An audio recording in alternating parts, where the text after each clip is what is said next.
Hi, everyone. One of the trends that I see happening both locally and nationally is that many school districts are starting to implement cell phone bans where they either require students not to bring them with them to school in the first place, or if they get to school, they're asked to put the phones into some sort of a bag so that they can't access them during lunch, during class, during hallway breaks, etc.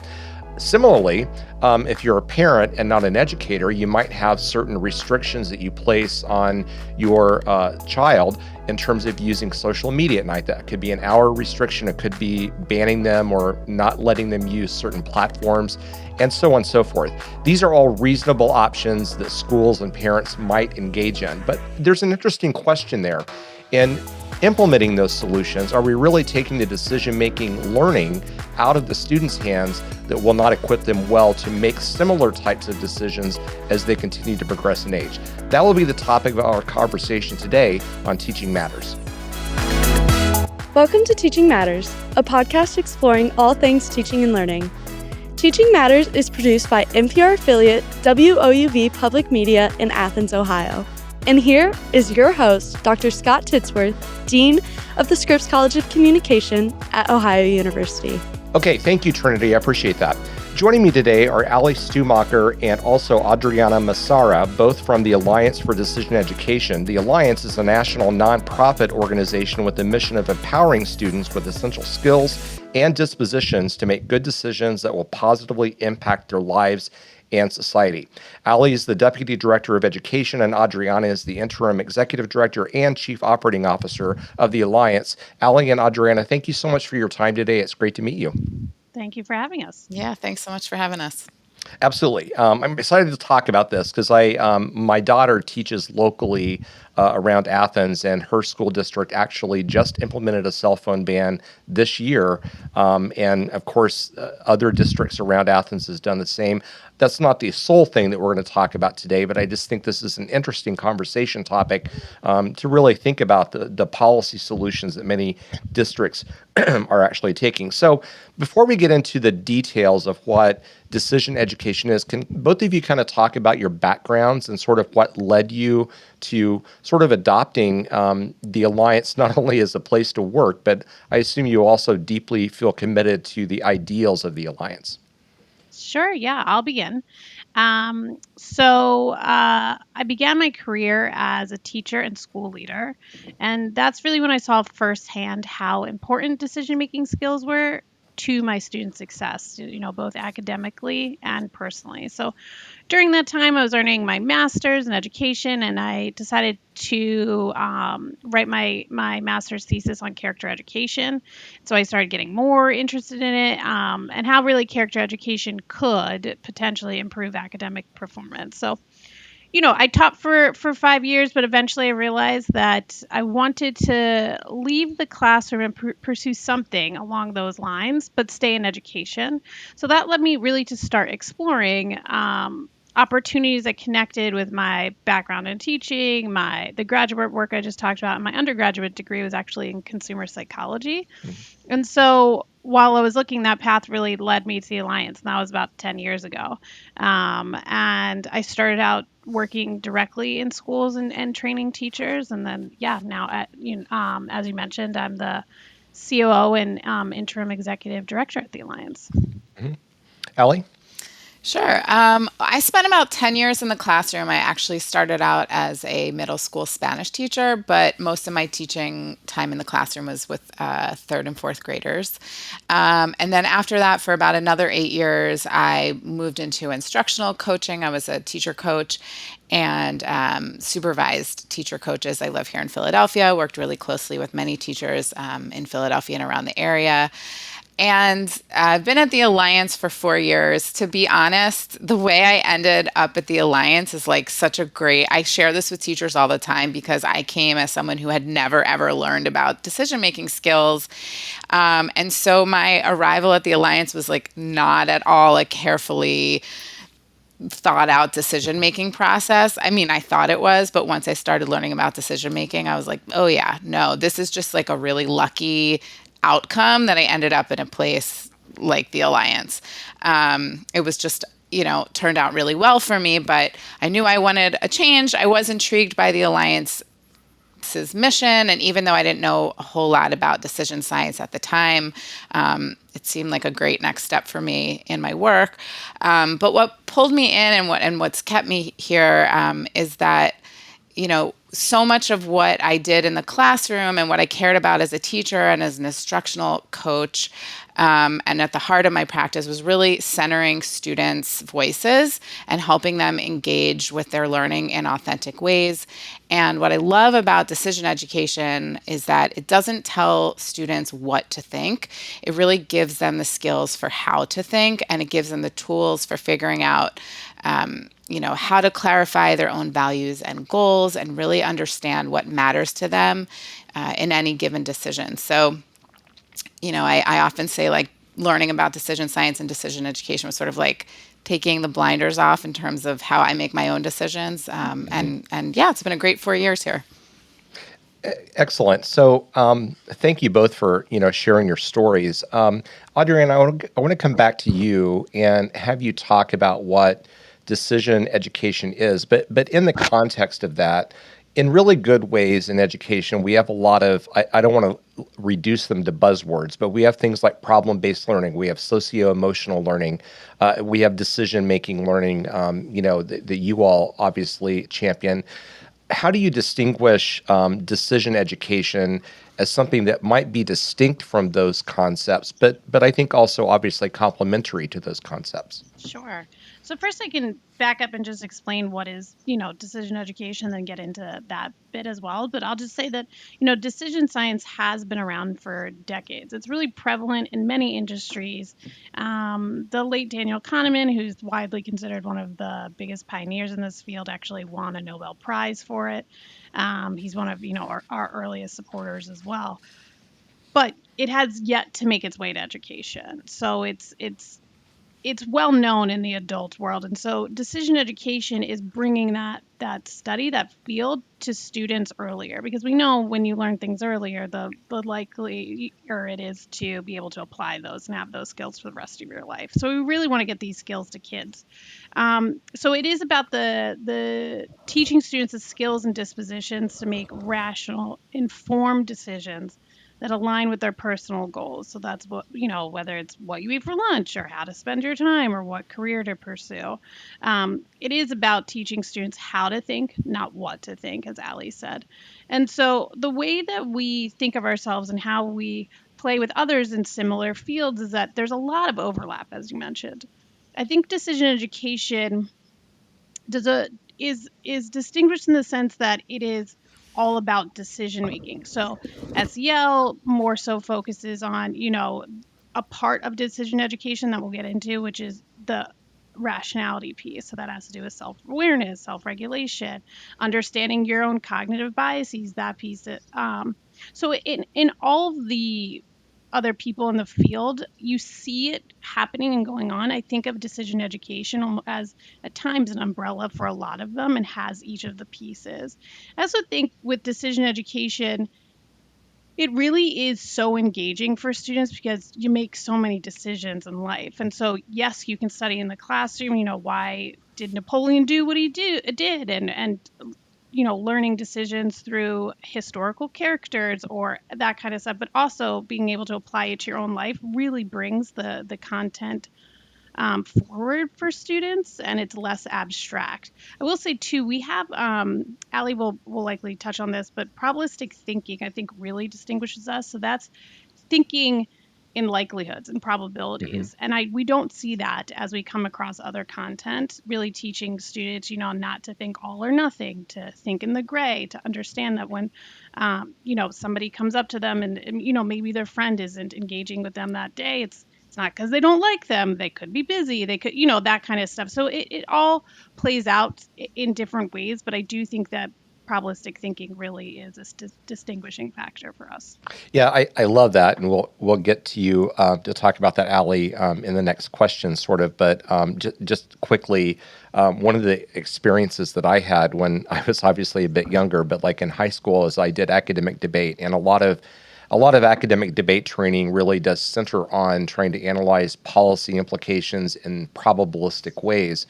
And I agree with you. I've always thought that learning to think in sort of not one side or the other, but trying to think about how things integrate is really important. So let's use that as a segue. For listeners, and viewers of the podcast, we will have a link to the Alliance for Decision Education website in the text accompanying the podcast. And there's a great graphic that I won't show on screen, but I would encourage listeners to take a look at the graphic to understand more about the domains of learning that we're going to be talking about in the next several questions. But kind of turning to that, Allie, there are 4 domains of learning that is emphasized by the Alliance. And the first one that you look at when you go to the website is indeed this idea of thinking probabilistically. Can you kind of define what that is for listeners so they can get a context of that? Obviously, they can learn more by looking at your resources. Yeah, sure, absolutely. And Adriana just touched on this a little bit, but this domain is really centered in the idea that the information that we have to work with in all our decisions, big or small, it's almost never perfect. So it's incomplete, it's messy, sometimes it's even misleading, which is, especially with all of the different ways we're consuming information today, is something that we face a lot. So when we make decisions, we're basically making our best guess in the face of imperfect information. So based on what we know right now and what we think might happen in the future. And that's where the thinking probabilistically domain comes in. It helps students to build the skills to deal with that uncertainty so that they can make smarter, more thoughtful choices, even when there's no sure thing. It's about understanding that there are no guarantees in our decision making. And even when we look at the likelihoods and we see, there's an 80% likelihood that this will turn out the way I want, what does it mean that there's a 20% likelihood it won't? And how can I sort of navigate those uncertainties? And like Adriana said, it helps students to step away from that all or nothing mindset and get more comfortable thinking in gray areas. Mm-hmm. Just a quick example. I know you're the guest, but a quick example from my own research that I think speaks to this and this idea of the cell phone usage. This is now probably like 10 years ago. I did a series of studies with some of my students looking at the impact of students using cell phones during a classroom situation. Now, these were college students, not K-12, but I think the principle is the same. And one of the outcomes that we were trying to understand is not answering the question, does being distracted by cell phones actually impede learning? I think that's self-obvious, but really it was more about the question of what is the real impact of that. And based upon the studies that we did, we concluded that there was about a 1.5 letter grade deterioration of learning if students were actively using their cell phone for non-germane reasons during class, talking to a friend, that sort of thing. It seems to me that that's an example of important information for students to engage in probabilistic thinking. Is that fair? Yeah, I think that's fair to say. And we talk a lot about, as you delve into this domain, there's thinking about things like the inside view and the outside view, and thinking about historical data. Like, how do situations like this usually go? How do they usually turn out? So when a teacher is looking at just the cell phone usage in the class in front of them, they can draw some conclusions like, oh, this student is really distracted, and oh, but this student's doing fine, and most of my students are doing fine, so maybe this isn't a big deal, right? But that's a really small sample size. So thinking probabilistically gives adults and students the skills to be like, okay, this is my small sample size. Here's what I see. This is my inside view. Let's look at the outside view of how does this situation usually go if I look across classrooms over time, or if I look at many different classrooms or the same classroom like pre-cell phones to now. What historical data is there that can inform my thinking about this beyond just what's in front of me? And that comes back to that idea of like, we don't have complete information. What we can see is not always the full story. So how can we use things like base rates? Or data about how similar situations go to make decisions now. So I think that's a great example. I like how that also teaches skills about interpreting and understanding and drawing conclusions from evidence. I think that's really interesting. The second domain of learning is thinking and applying rationality. Either one of you, feel free to jump in and describe that. Sure, I can take this one, and Allie, obviously, feel free to add in. But um, so being rational means making choices that are guided by both what matters to you and what's true about the world. So it's, setting goals that reflect your own values, forming beliefs based on good solid evidence, and then making the thoughtful decisions, how to reach those goals, how to behave in life, your choices. So this can involve truth seeking, intellectual humility, open-mindedness, um, a self-awareness and a self-regulation. And I think when I think about the cell phone usage example that you just gave, if I'm a student and I care about my grades and I want to be, a straight A student or something, that's my long-term goal. That's my goal for the end of the year. A rational decision would be to put away my cell phone and to pay attention in class, because I've been told that there's a 1.5 grade letter difference between those who are paying attention in school, um, and those who use their cell phones. And so it's about the agency piece too for students, is saying, like, look, this is your long-term goal. It's up to you how you make these decisions. We give students the skills and understand, like, who you are. And so I'm bad with using my cell phone. So during the day, I turn it on do not disturb. It's packed away. Like, it's not gonna, interrupt my work. I know that if it's next to me, I'm looking at it. I'm like, Mhm. oh, what's everybody up to? So it's that type of self-regulation and self-awareness that's also part of, rationality. It's really important for students to learn so that they can, have the agency to make the decisions that will get them to their long-term goals. It, Yeah, please go I was ahead. just going to add to that. I think what's really the cell phone question really brings to life, though, is like how complex these decisions are, right? Like, so one piece of information that's important is that there's a 1.5 grade letter difference if you use your cell phone or not. So, like, that's one piece of really important information. But there's other things that might be valuable to different people in the classroom. Like, what if you have a student who is the primary caregiver for their sibling, right? And so their need to have a phone, that the need to be in touch with their siblings might outweigh like what they care in a given moment about their letter grade.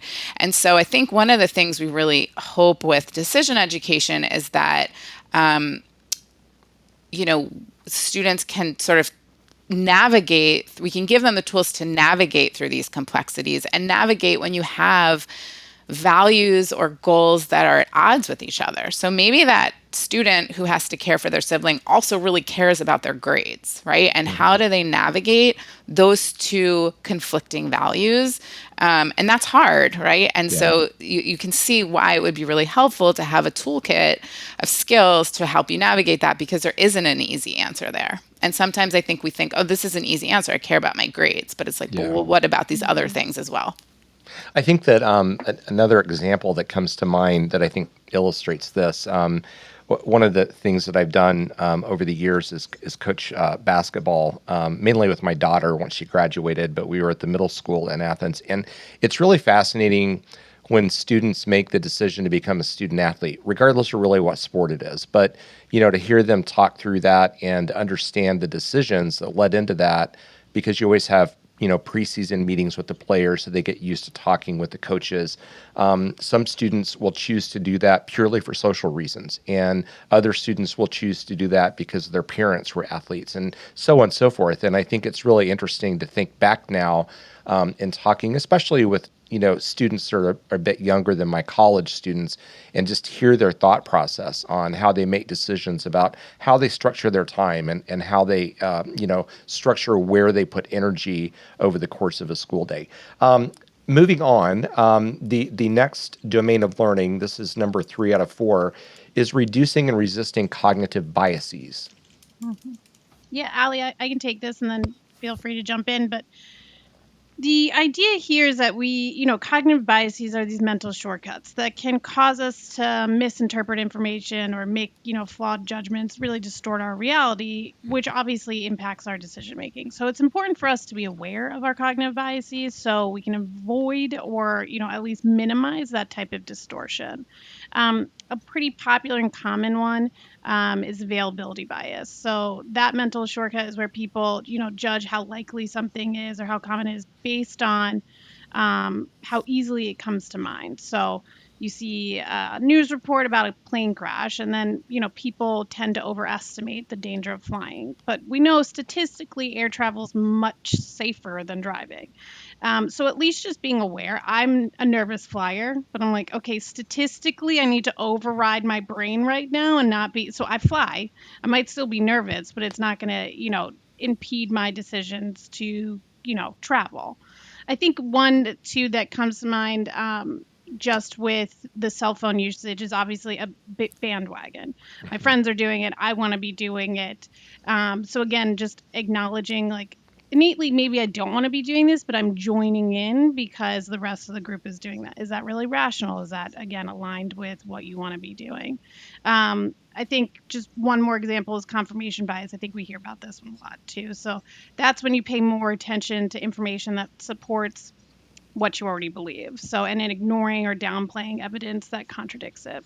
So if I'm talking to somebody, if I'm trying to convince somebody that, my car is the best car, I'm Googling, like, why is Toyota the best car maker? And I'm like, see, look, and so I'm not going above and beyond to look for the information that says that Toyotas might not be, who knows? But I'm just like, I've got the best car.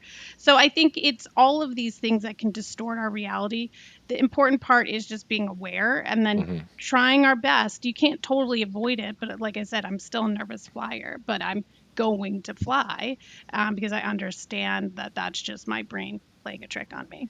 Ellie, as Adriana was talking about that, I couldn't help but think that social media plays into many of these biases simultaneously. And it's a big concern, for us at the college level because we're training communicators and journalists in my college. And of course, we don't want them to play into social media biases, but yet that's really their platform for disseminating information now.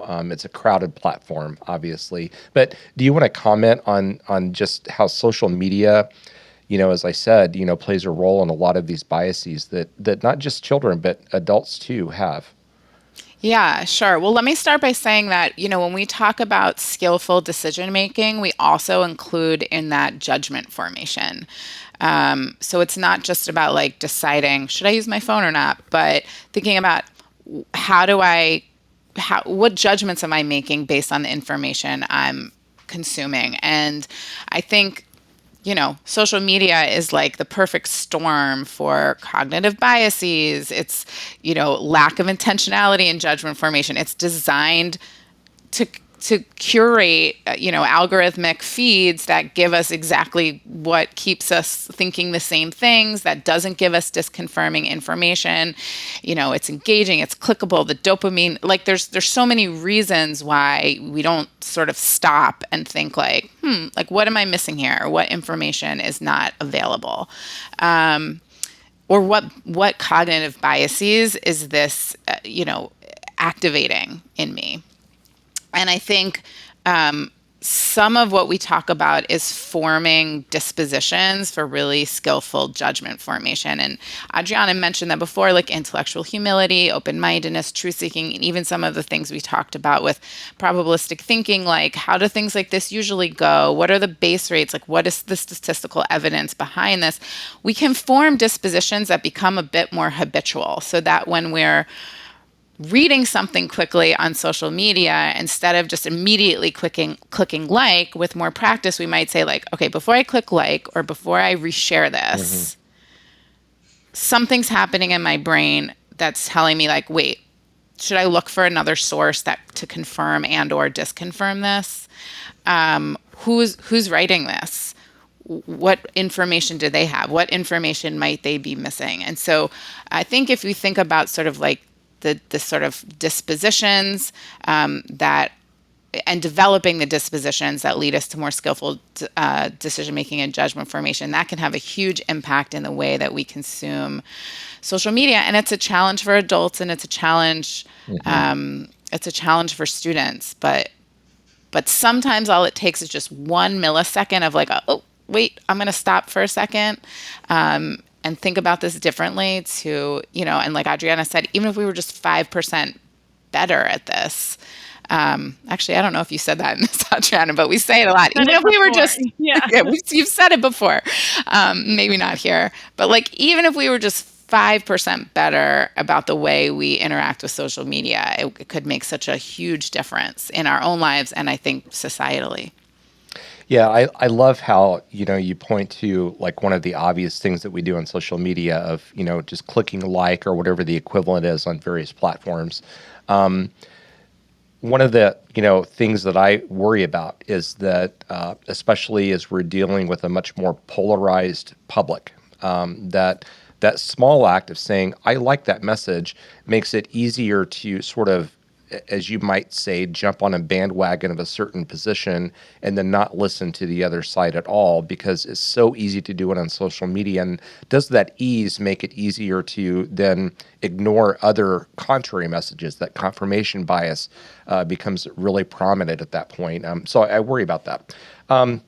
The last domain of learning is called structuring decisions, and my guess is that that's more than just making a quick decision and running with it. How do you advise the skill set, or how do you teach the skill set of making a decision that brings together these other elements that you've already talked about? Yeah, sure. I can take this one. So, like we've said, we make thousands of decisions every day, and some of them are quick and easy, like, what am I going to have for lunch? Not a huge impact there, and there's not really any reason to deliberate too much on that. It's not worth your cognitive effort to do that. Some decisions are quick but impactful, right? Like, should I run this yellow light, or should I repost this like thing on social media? And you also don't really have time to deliberate, and even though the impact might be great. So for those types of decisions, you kind of want to, there's some habits that you can develop along the way that then you can implement in those quick moments. But a lot of decisions are complicated. You don't have to make them in the moment. There's high stakes involved. And so for those types of decisions, it really helps to have a process that helps you, kind of guides you to think about, like, where my cognitive biases come in? What am I really deciding about? Who's affected by this? What are the many different options? What kinds of information do I need to gather to make this decision? And that's what the structuring decisions domain is really about. It gives students a clear set of steps to work through tough choices in a thoughtful way. Whether it's a decision that they're making on their own, or this is particularly useful when they're working it out with a groups. Group decisions are complicated for lots of reasons, in addition to the fact that the decision itself might be complicated, but there's lots of, different viewpoints and values. And I think, one of the pieces of the steps is developing multiple options. So, like we often are deciding, like, should I decide between this or that? And the structuring decisions domain really encourages the decision maker to think like what else? What's a third option? What's maybe even a fourth option? And so I think back to that example of the student, this hypothetical student who has to sort of be in touch with their siblings and also cares about their grades. If they're only deciding between using the phone and not using the phone, then one of those values is always going to sort of like be left out. But is there a third option that is different, that maybe allows them to somewhat meet both of those concerns? And so structuring decisions is a great domain for sort of guiding students through these types of questions around complicated decisions. Adriana, I like how that Allie's explanation sort of coalesced everything. Decision making in my mind is something that is very developmental. I mean, the decisions we make when we're in kindergarten are very different than the ones that we make in college, right? And it changes and shifts over time. But they get, we still want our kindergartners to make good decisions on a daily basis. How do you think about this process and these skills, these domains of learning as being developmental?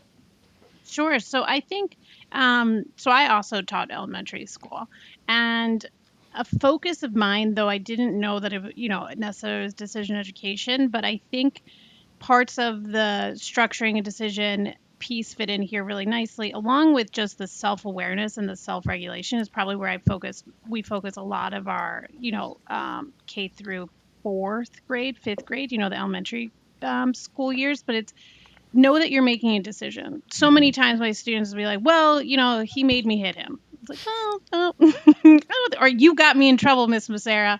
It was like, actually, it was a choice on your part to, speak out or to, you made a choice. Though it feels like you didn't have control, you do have control. And so just even getting to that part of they're making a decision and they have agency. Sometimes, kids don't Hmm. feel like they have that agency. Teaching that and really focusing on that, again, with the self awareness and the self regulation piece, so that students can understand, what do I value? I value my friendships. I value my teacher. I don't want to be doing this.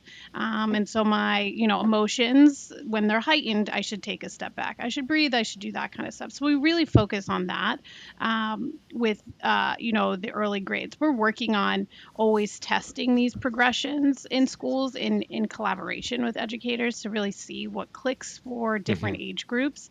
And we have, and Allie can explain more, but we have different types of programs that go really in depth with educators so that we're basically coaching alongside of them to see what's clicking for students at various ages. But I do think the younger years, we might not go as in depth into probabilistic thinking, Yeah. but we do, they have a choice. Here's a few options, Mm. and what's most likely to happen here. So that's really how we communicate with the younger grades.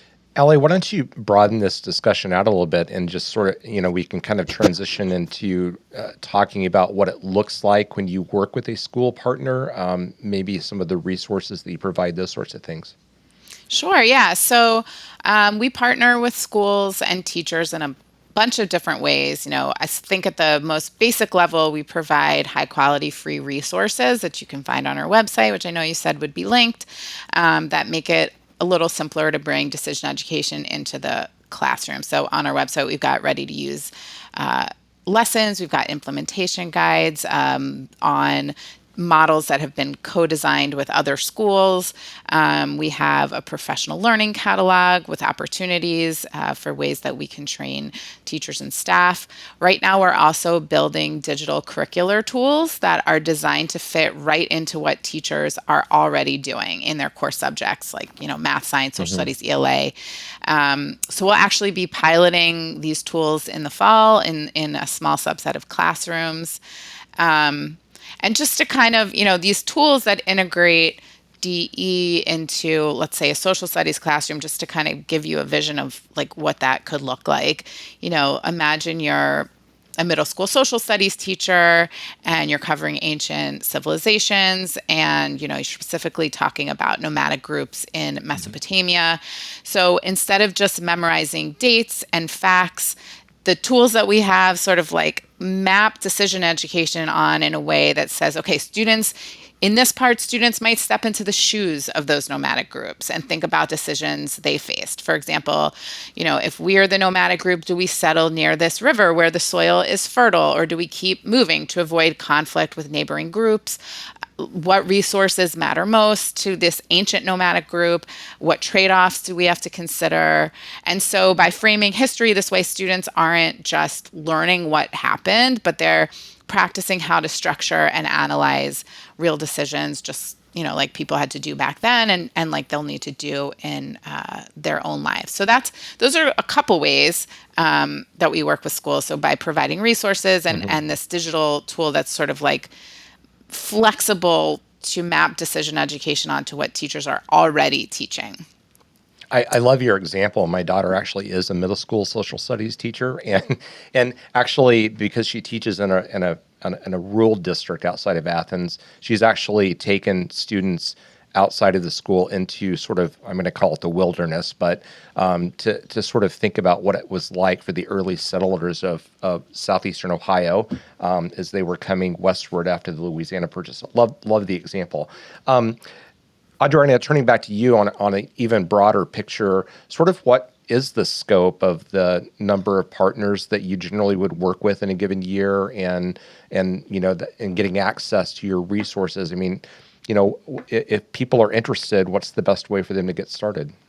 Sure. So, in terms of numbers, I can say that we have piloted decision education in about 28 states. We're in over 150 schools.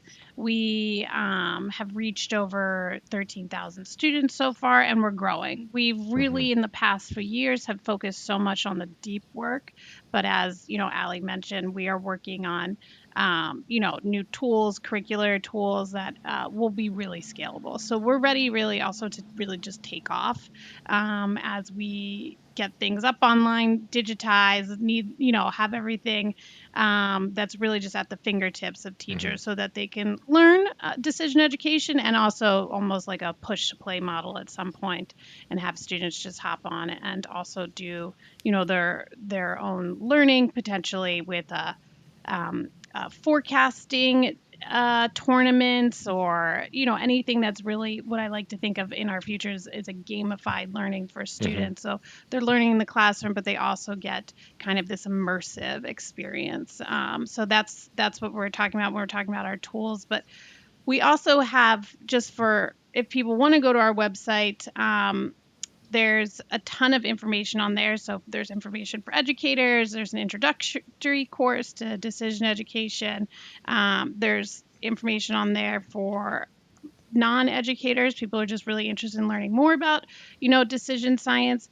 We're always looking for people who want to partner, who want to implement this in their schools. So always feel free to reach out. They can sign up for our newsletter and whatnot. Follow us on our socials. That's all going to be on our website. I do think that people are really interested.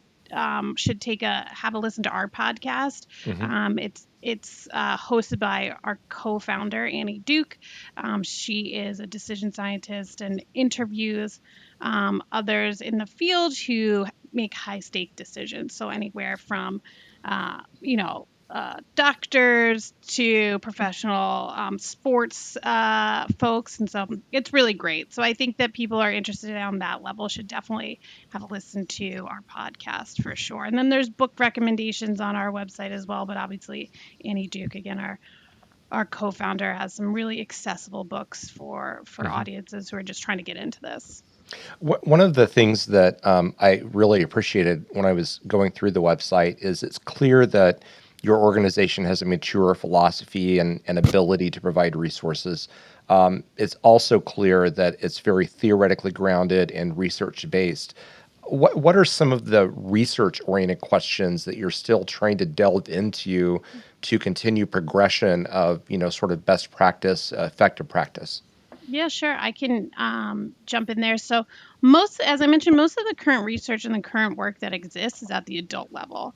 So, we at the Alliance really want to expand research and the research community to the student level. So, we've created this a research agenda, and that's really to guide and inspire research that builds the strong, credible evidence base for decision education. So, at the K-12 level. And the goal there is really to show what works, how to measure it and how it impacts students' lives. We don't want to be the only ones doing this. We're supporting it now, but we're really trying to catalyze the field around this. So we Hmm. also have research grants. So that's a dedicated $12.5 million fund that we have to support this external research to really push this research agenda forward so we can, really quickly build up, how we can measure and how decision education impacts lives. Hmm. Allie, have you thought about, given the philosophy of the organization and sort of the teaching practices that then evolves out of that for teachers, I don't want to focus this question on social media and cell phones. We've done that a lot, but there's so much new technology that is being put at the fingertips of teachers and students now. Have you given thought to just sort of how that interface of technology, whether it's artificial intelligence or whatever? I mean, that clearly is going to become both a resource and maybe an impediment of good decision making. Have you given thought to that? Yes, for sure. I mean, AI is definitely a topic of conversation, and I think there is a lot of ways in which we see that can be an incredibly valuable resource, and also lots of fears about sort of like the unknown of how is this going to roll out for how is this going to turn out for young people who are growing up with it versus adults who are coming to it later. One thing I really want to emphasize is that we really do center schools and teachers in all of our work. So we have our Decision Education Incubator, which is kind of like a test kitchen for innovation in decision education, where we work with schools and districts that are really eager to go deep with this work. And so with our support and coaching, they co-design and test and refine tools and resources that bring decision education directly into their students' learning. And so that's a big place where we're hearing from them. Like, what are the challenges your school population is facing with technology, with AI, with decision making around media literacy. Also, we've had an incubator focus on college and career decision making and sort of post-secondary pathways, which, talk about uncertainty. Like, this is, the entire, because the tools of AI are really going to change the workforce that these young people are going into. It's really important to us to work with schools directly to support their students to make decisions for that changing world. And then I also just want to highlight we are senior teaching fellows. So this is a group of about 25 experienced teachers who are in the classroom currently teaching across grade levels and subject areas all over the country. They've been trained in decision education. They're practitioners in decision education, but they also really serve as thought partners for us.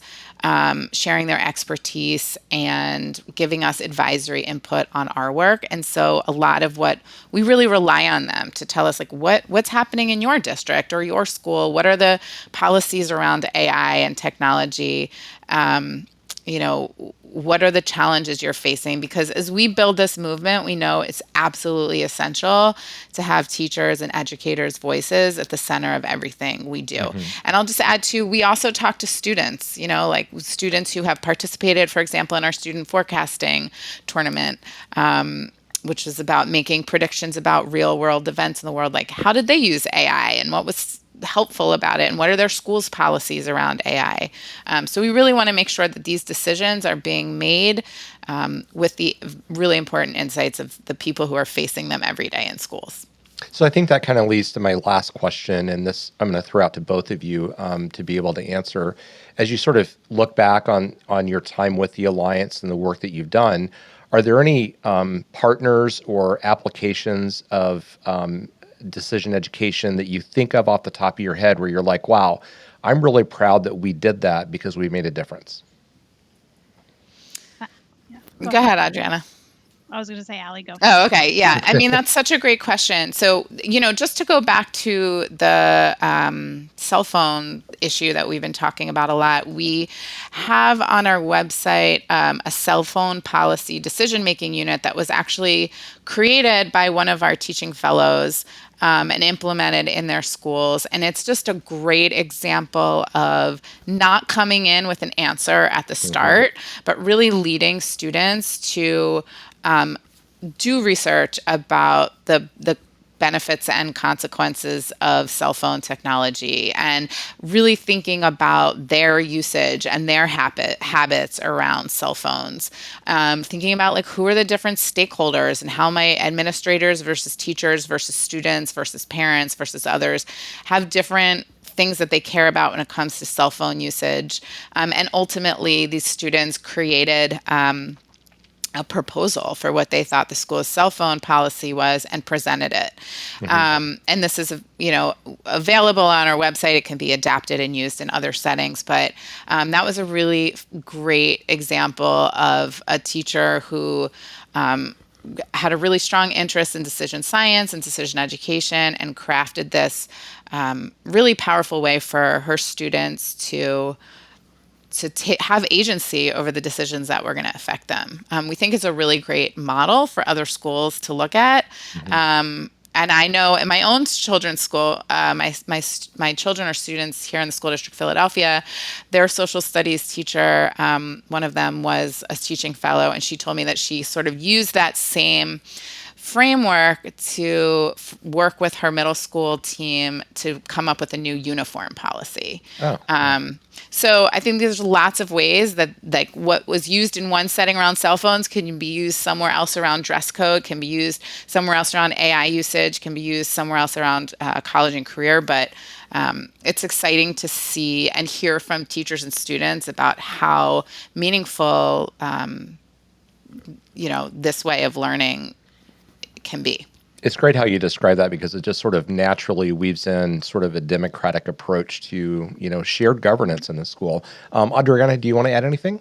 Sure. I think something that I've been really proud of and I'm just incredibly excited to see is this organic growth of decision education in various districts and states, and then us at the Alliance being able to help catalyze what those states are already trying to do. So it might be in their portraits of a graduate or in the district's, memo for the next 5 years, their district 5-year plans. And so the fact that we're seeing that organic growth means it's catching on. And whether that's because of our work or whatever, doesn't matter. I love seeing that. And so us going into these different states and districts and really supporting it and helping them refine the work that they're doing and infuse even more decision education is awesome because that's how we scale. And that's also how we get this, to everyone without us always doing all the work. We are agnostic we want this to get to everybody. Everything's free of cost. Everything's out there. We're like, please take it.